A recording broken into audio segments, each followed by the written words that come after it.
আমি দেশের কথা বলছি আগে। লকডাউন হওয়ার পর আমি এতক্ষণ যেটা বললাম, হেলথ সেক্টরে prevention of this corona virus expansion to break the chain, don't allow to reform the chain, এই জায়গায় তো দুর্বলতা দেখালো। লকডাউন করার কারণে আপনি যা বলছেন কারেক্ট, অর্থনৈতিক অ্যাক্টিভিটিসই তো স্ট্যান্ড স্টিল হয়ে গেল, এবং তাতে সবচেয়ে বেশি আক্রান্ত করা হচ্ছে সাধারণ মানুষ, শ্রমজীবী অংশের মানুষ, মাইগ্রেন্ট লেবার যারা। আপনি যদি একটু গভীরে যান দেখবেন তাদের প্রায় 65 to 70% হচ্ছে গ্রামের মানুষ, কৃষি বিপন্ন, ওখানে কাজ নাই, দাম নাই, পয়সা পান না, ছেড়ে দিয়ে শহর থেকে রাজ্যান্তরিত হচ্ছে। They have started returning back, going back to their own place of residence, that is in the rural areas. ঠিক, তাহলে এই পরিস্থিতিতে সবাই মিলে যেটা দাবি করছিল যে এই যে লকডাউনটা করলেন, এটা কেন বলা হচ্ছে এটা দূরদর্শিতার ঘাটতি আছে, অপরিকল্পিত। পরিকল্পনা তিন রকমের হবে, একটা তাৎক্ষণিক, একটা মধ্যবর্তী, একটা দীর্ঘমেয়াদী। তাৎক্ষণিক হচ্ছে ঠিক আছে এখন আমরা করলাম, এটা মেনে নেবে। কোথায় মধ্যবর্তী পরিকল্পনা, কোথায় দীর্ঘমেয়াদী পরিকল্পনা? তাহলে এই ভারতবর্ষের মধ্যে যে কোটি কোটি মানুষ, প্রায় 50 থেকে 55 কোটি মানুষ এই শ্রমদানের উপর, দৈনিক শ্রম বিনিময়ের উপর, দৈনিক রোজগারের উপর দিনের ভাত খাবারের ব্যবস্থা করে, তারা কিভাবে চলবেন? ওই তার তো কোনো পরিকল্পনা হলো না। এবং সেখানে একটা দাবি উঠলো, সবাই মিলে বললেন ঠিক আছে এই পরিস্থিতিতে আপনাদের গোডাউনের যে পরিমাণ জমা আছে চাল গম, তাতে সরকারের বাৎসরিক বিভিন্ন রাজ্যগুলিকে তাদের যে রেশনিং ব্যবস্থা চালাবার জন্য যা দিতে হয় তার চাইতে অতিরিক্ত মজুদ আছে। তাহলে আপনারা ওখান থেকে মাথাপিছু 10 কেজি চাল, এবং এটাও বলেছে যারা ট্যাক্স নেটের বাইরে আছে, আর শুধু চাল দিলে হবে না, তার তো অন্যান্য জিনিস কিছু কিনতে হবে, ইনক্লুডিং মেডিসিন। তাদেরকে অন্তত 7,500 টাকা করে মান্থলি একটা টাকা দেওয়ার ব্যবস্থা করুন, অ্যাটলিস্ট ফর নেক্সট 6 months। চাল যেটা দেবেন পয়সা ছাড়া পাবে, এর থেকে সরকারের কোনো পয়সা রোজগার হবে না। কিন্তু 7,500 যেটা দেবেন, এটা দিয়ে লোকগুলি বাজারে যাবে, জিনিস কিনবে, ডিমান্ড রেজ করবে, তার থেকে কিন্তু গভর্নমেন্টের আবার রেভিনিউ জেনারেট করবে, তাতে গভর্নমেন্টের কিছু কিছু সেখানে রোজগারের স্কোপ আছে। হাউএভার কই এগুলো তো মানছে না সরকার। এখন আমি যদি উল্টো দিক থেকে বলি, এখন একবারে ঢাকঢোল পিটিয়ে প্রচার করা হচ্ছে কি আম্বানি পৃথিবীর প্রথম 10 জন ধনীর মধ্যে একজন, এশিয়াতে 1 নম্বর, এবং এই গত বছরে তার যে ইনকাম সেটা মানে প্রায় 8 থেকে 10 ভাগ বেড়ে গেছে। হাউ? Not Ambani alone. ভারতবর্ষের আপনার প্রথম 5 থেকে 7 জন যারা বর্তমান শাসক গোষ্ঠী এবং তার যারা নেতৃত্ব, এদের খুব ক্লোজ মানে পেরিফেরিতে মুভ করেন, তাদেরকে নিয়ে দেশে বিদেশে চলাফেরা করেন, তাদের প্রত্যেকেরই এই সময়ে আয় বেড়েছে, প্রত্যেকের আয় বেড়েছে। হাউ? অথচ মানুষের ক্রয় ক্ষমতা নিচের দিকে নেমে যাচ্ছে, রোজগার নাই, পয়সা না থাকলে ক্রয় ক্ষমতা কি করে বাড়বে? আর যেটা পড়ার কথা বলা হলো সেটাও সরকার করছে না। এবং আপনি যেটা বললেন কারেক্ট, যে সমস্ত ফিগারগুলি বেরিয়ে এসছে, IMF, ওয়ার্ল্ড ব্যাংক, ইভেন আমাদের রিজার্ভ ব্যাংক অফ ইন্ডিয়া, যে ভদ্রলোক এখন আপনার গভর্নর, পছন্দের লোক, তার কিন্তু অর্থনীতির কোনো ব্যাকগ্রাউন্ড নাই, সবাই মিলে প্রশ্ন তুলেছিল, সেই ভদ্রলোকও স্বীকার করতে বাধ্য হয়েছেন যে মাইনাস হয়ে যাব আমরা জিডিপি। আপনি যা বলছেন মাইনাস হয়ে যেতে পারে, তা না, অলরেডি এটা শুরু হয়েছে, এবং মাইনাস কেউ কেউ বলছেন যে হতে হতে ইন্ডিয়াতে এটা -6 to 9 হয়ে যেতে পারে GDP. Can you imagine where we are being led to serious situation? বেকারি বাড়ছে, তাহলে কৃষিতে সংকট, তার প্রতিফলন শিল্পে হবে, শিল্প কৃষিতে সংকট, তার প্রতিফলন এমপ্লয়মেন্টে হবে, তার প্রতিফলন ডিমান্ডে হবে, তার প্রতিফলন বাজারে হবে, তার প্রতিফলন সামগ্রিক অর্থনীতি হবে। অনলি ভেরি ফিউ, এই আম্বানিদের মতো যারা, আমি মুকেশের কথা বলতে না, ছোট ভাইয়ের কথা বলছি না, সে তো ইতিমধ্যে প্রায় রেড ডিক্লেয়ার্ড হয়ে গেছে। এটার পেছনে কোনো কৌশল আছে কিনা আমি অন্তত জানি না। এদের বাদ দিলে পরে অবস্থাটা খুব খারাপ।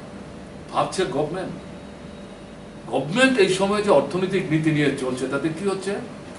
প্রাইভেটাইজেশন, প্রাইভেটাইজেশন, প্রাইভেটাইজেশন, বিরাষ্ট্রীয়করণ। স্বাধীনতার পর থেকে আমাদের দেশের অর্থনীতি সমাজতান্ত্রিক অর্থনীতি না।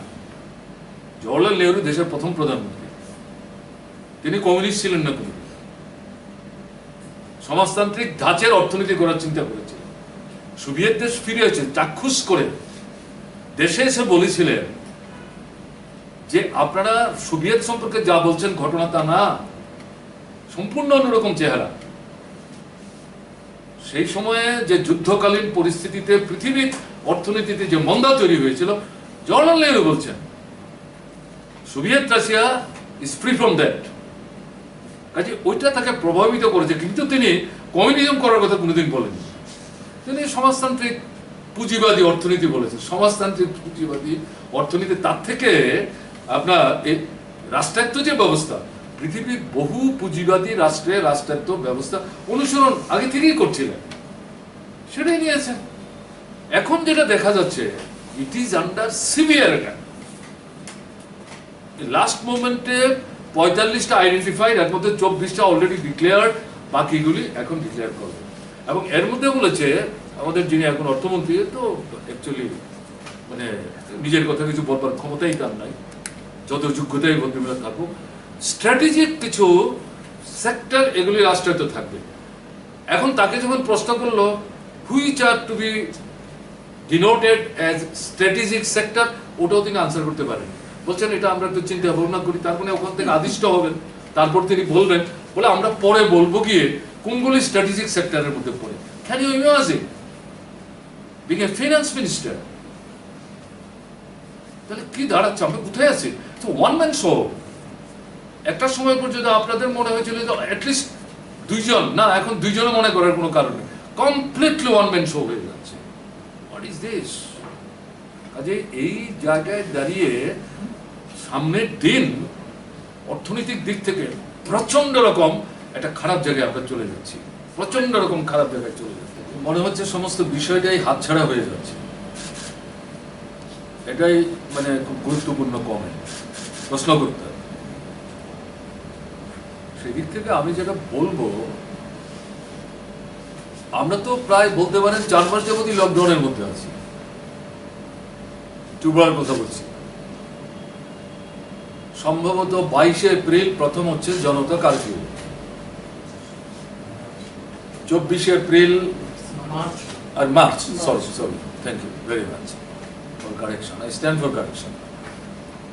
তখন এটা আমাদের বিধানসভার বাজেট অধিবেশন চলছিল। আমি কেরালায় ছিলাম, ওখান থেকে মিটিং থেকেই আমাকে চলে আসতে হয়েছে। ঠিকই আছে, 20 তারিখ বাজেট অধিবেশন। তো 22শে মার্চ হচ্ছে জনতা কারফিউ। তারপরে যে থালা বাসন বাজানটা যখন আবেদন আসলো, তারপরে হঠাৎ করে দেখা গেল 24শে মার্চ থেকে সারা ভারতবর্ষে লকডাউন, মাত্র 4 ঘন্টার নোটিশে। ঠিক আছে, এরপরে যেটা হলো সেটা হলো রাত্র 9টা থেকে কারফিউ, সকাল 5টা অবধি। ত্রিপুরার কথা বলছি, কারফিউ মিন্স লকডাউন। তারপরের যেটা ঘটনা সেটা হচ্ছে আপনার সীমান্তবর্তী যে এলাকা ত্রিপুরার 24টা মহকুমার মধ্যে আমার যা ধারণা প্রায় 3/4 সাব ডিভিশনস এগুলো সীমান্তবর্তী এলাকায়। তাতে ভেতর দিকে 1 কিলোমিটার, বাইরের দিকে 500 মিটার, সেটাও লকডাউন। এরপরে যেটা হলো সেটা হচ্ছে কোভিড পজিটিভ পাওয়া যাওয়ার পর তাদের সংস্পর্শে এসেছেন বা এসে থাকলেও থাকতে পারেন এরকম যারা, এই সমস্ত যে এলাকাগুলো এগুলোতে কন্টেনমেন্ট জোন বলে ডিক্লেয়ার করা হলো। ভেতর থেকে বেরোনো যাবে না, বাইরে থেকে ভেতরে ঢুকা যাবে না। It means it is lockdown, এটাও লকডাউন। তারপরে যেটা দাঁড়ালো, যেটা বললেন যে প্রথম দিকে 3 দিনের জন্য, এরপর এটাকে এক্সটেন্ড করে 4 তারিখ পর্যন্ত নিয়ে যাওয়া হলো। তাহলে আমি কথাটা বলছি এই কারণে, ভারতবর্ষের সব রাজ্যে যে ব্যাপারটা এরকম হচ্ছে ঘটনাটা কিন্তু তা না, সারা দেশে ব্যাপারটা এরকম হচ্ছে ঘটনা তা না। কোনো কোনো রাজ্যে, যেমন আজকে আমি দেখছিলাম মহারাষ্ট্রে 31শে আগস্ট পর্যন্ত লকডাউন কন্টিনিউ করছে। হয়তো এরকম আরো 2-1টা রাজ্য থাকতে পারে, বা কোনো কোনো রাজ্যের কোনো কোনো জেলা বা মহকুমা পকেট থাকলেও থাকতে পারে। কিন্তু আমাদের রাজ্যের যে পরিস্থিতি, ভার্চুয়ালি 22শে মার্চ থেকে আজ অবধি কোনো না কোনো ভাবে আমরা লকডাউনের মধ্যে আছি। এখন লকডাউনটার উদ্দেশ্য কি আপনারা খুব ভালো জানেন, আমার চাইতে তো অনেক বেশি ভালো জানেন। এর আগে আমার সাথে 2বার আপনারা কথাবার্তা বলেছেন, আমার অভিমত জানবার চেষ্টা করেছেন। যা ব্যাখ্যা দিয়েছে সরকার বা পৃথিবীর বিভিন্ন রাষ্ট্রের যারা নায়করা, বিজ্ঞানীরা, স্বাস্থ্যকর্মীরা, স্বাস্থ্য বিশেষজ্ঞরা, তারা যা দিয়েছেন যে লকডাউন চিকিৎসা না, এটা হচ্ছে অন্তর্বর্তীকালীন সময়ে অনেকটা বাইং টাইমের মতো, যে সময়টা ব্যবহার করে সরকার তার স্বাস্থ্য পরিষেবার পরিকাঠামোর মধ্যে যে গ্যাপগুলো আছে, অসম্পূর্ণতা আছে, এই সময়ের মধ্যে এই বিশেষ ছোবল থেকে মানুষকে রক্ষা করার জন্য এই পরিকাঠামোটাকে ঠিকঠাক জায়গায় নিয়ে যাওয়ার আপ্রাণ চেষ্টা করা। এর জন্য এটাকে ম্যাক্সিমাম ইউটিলাইজ করো, এবং এটার মধ্য দিয়ে কি হবে, বিশ্বের জালটা যাতে ছড়িয়ে পড়তে না পারে, break the chain, R further যাতে চেইনটা রিঅর্গানাইজ করতে না পারে। এবং আন্তর্জাতিক ক্ষেত্রে যেমন আমাদের দেশেও, বিরাট বড় দেশ চীনের পর, 130-32 কোটি মানুষ, সাধারণভাবে কিন্তু মানুষ প্রথম দিকে এটা মানে বিরূপ কোনো প্রতিক্রিয়া ব্যক্ত করেননি। বিরূপ প্রতিক্রিয়াটা দেখা যেতে শুরু করলো আপনার যারা পরিযায়ী শ্রমজীবী বংশের মানুষ, তারা যখন বাড়িতে থাকতে পারছেন না, ভাড়া পাচ্ছেন না, মজুরি পাচ্ছেন না, যাই পয়সা আছে তাদের দোকানে গিয়ে সওদা করতে পারছেন না, বাড়িতে ফিরে আসতে পারছেন না, অর্থাৎ মাইগ্রেন্ট লেবারার সেকশন, তাদের মধ্যে কিছু প্রতিক্রিয়া তৈরি হলো। তো বাই এন্ড লার্জ ত্রিপুরা সহ সারা ভারতবর্ষের মানুষ এই যে ব্যাখ্যাটা, তার সঙ্গে মোটামুটি সহমত পোষণ করেছেন। Yes, let us wait and see. এটা আনফরসিন একটা অ্যাটাক আমাদের ত্রিপুরা। তো তাহলে অভিজ্ঞতাটা কি? ত্রিপুরা এবং দেশে রোগাক্রান্তের সংখ্যা বাড়ছে। আজকের পত্রিকায় দেখলাম গতকালকে একদিনে 50,000 ছাড়িয়ে গেছে, 52,000 ছাড়িয়ে গেছে। এখন পূর্ব অনুমান যেটা ব্যক্ত হয়েছে তাতে বলছে দিন আসছে একদিনে 1 লক্ষ হয়ে যাবে। Very matter of concern. এটা কিন্তু আমরা বলছি না, আমরা বলার কে? এবং আমাদের দিক থেকে এটা বলতে যাওয়া তো একেবারে চূড়ান্ত নির্বুদ্ধিতা হবে। এটা যারা এই বিষয়গুলি নিয়ে আপনার গবেষণা ধর্মী কাজ করছেন, দেখভাল করছেন, ম্যানেজ করার চেষ্টা করছেন, তাদের আবার তাহলে দেশে এই সংখ্যাটা বাড়ছে, সুস্থ হয়ে বাড়িতে লোক ফিরে যাচ্ছে। এটা নিঃসন্দেহে এটা স্বস্তির একটা ব্যাপার। কিন্তু মানুষ মারা যাচ্ছে এবং মৃত্যুর সংখ্যাও প্রতিদিনই কিন্তু আগের তুলনায় বাড়ছে।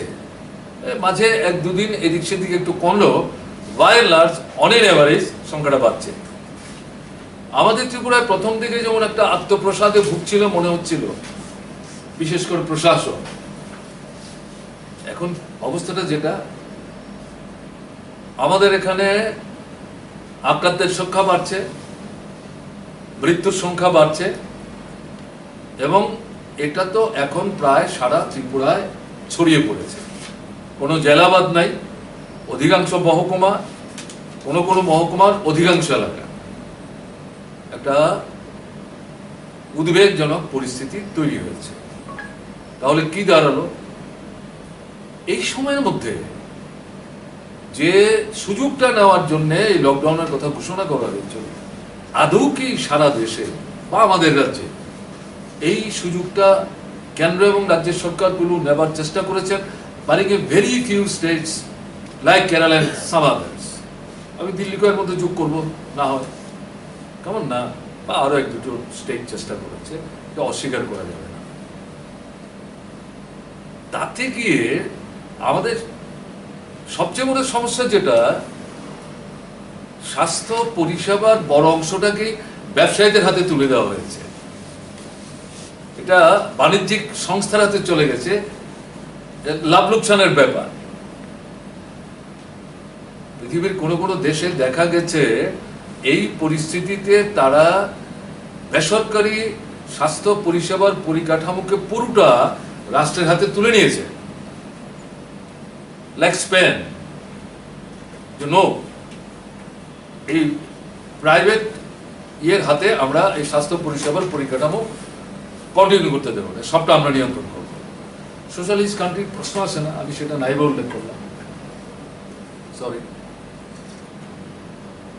আমাদের দেশে, including hour capital town, that is Delhi, financial capital Mumbai, আমি অন্য জায়গাগুলির নাম নাইবা বললাম, টোটাল সমস্ত জিনিসটার মধ্যে বলা যায় 85-90% কন্ট্রোল করছে বেসরকারি পুঁজি। কই ওখানে তো তাদের কেউ স্পর্শ করছে না। এবং দেখবেন কোন কোন মিডিয়াতে এই সমস্ত যে প্রাইভেট হেলথ ম্যানেজমেন্টের সঙ্গে যারা যুক্ত আছেন, তাদের মধ্যে কিছু প্রথিত যশা ডাক্তারবাবু আছেন, তাদের প্রতি আমার শ্রদ্ধা অটুট আছে। কিন্তু আলাপ আলোচনায় গিয়ে দেখা যাচ্ছে, যখন তাদের মিডিয়া থেকে প্রশ্ন করা হচ্ছে আমাদের দেশের যে পরিস্থিতি, তারা বলছে না, it is under control, well under control. কারণ তাদেরকে হাত পড়ছে না তো, তাদের ব্যবসায় হাত পড়ছে না তো। এটা অনুভূতিপ্রেত, বলতে বাধ্য হচ্ছি, এটা বেদনাদায়ক। তো এখন এই সার্টিফিকেটটা কিন্তু বাস্তবের সাথে সঙ্গতিহীন। তাহলে এই জায়গাটাতে দেখা গেল সরকার কিছুই করছে না। সেকেন্ড, এই যে এখানে টাকা বরাদ্দ বাড়ানো দরকার, সবাই মিলে প্রায় এখন বলছে জিডিপির অ্যাটলিস্ট 3% হেলথ কেয়ার ফেসিলিটির জন্য খরচ করো, কিন্তু এটা কোনো মতে 1 থেকে 1.5%-এর বেশি না। বোথ এডুকেশন এন্ড হেলথ, এই দুটো হচ্ছে হিউম্যান রিসোর্স ডেভেলপমেন্টের দুটো গুরুত্বপূর্ণ পায়ের মতো। দুটোই নেগলেক্টেড হচ্ছে স্বাধীনতার পর থেকে এবং আজ অবধি।